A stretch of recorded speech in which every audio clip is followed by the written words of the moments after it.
what is a doctor? A doctor is really a trusted friend who should really be endowing you with knowledge so that you can ultimately achieve your wellness goals, your health goals, right?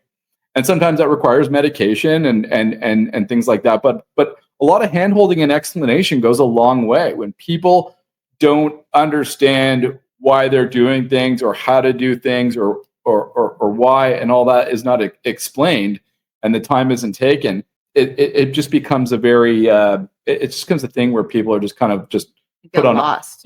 Lost, and they're just kind of they're relying on their autopilot there, you know. Here, So just do as the instructions and go on your way. We'll see you. Here's a pamphlet. Yeah. See you in 2 months. Yeah. You know, the quality of care is almost assumed to be implicit on the end of the patient, and the doctor will and should meet that standard of care, but it may take place in a very shortened amount of time. So how long is one? How long is one actual?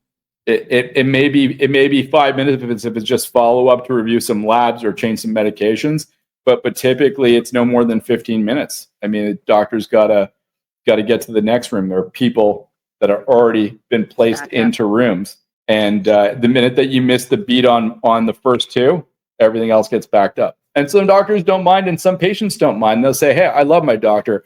I want to wait because I feel they give me that extra 5 minutes to make it 20 minutes, and that makes me feel comfortable." And I think that's great. You know what I mean? As long as that's kind of the unspoken truth. But a lot of times, more often than not, this can't be, because it's just not an efficient model based on the compensation that doctors are set up with, which is volume versus actual time spent with the patient, right? So the more encounters, the more heads that you can count and get through in a day, the more the compensation will be.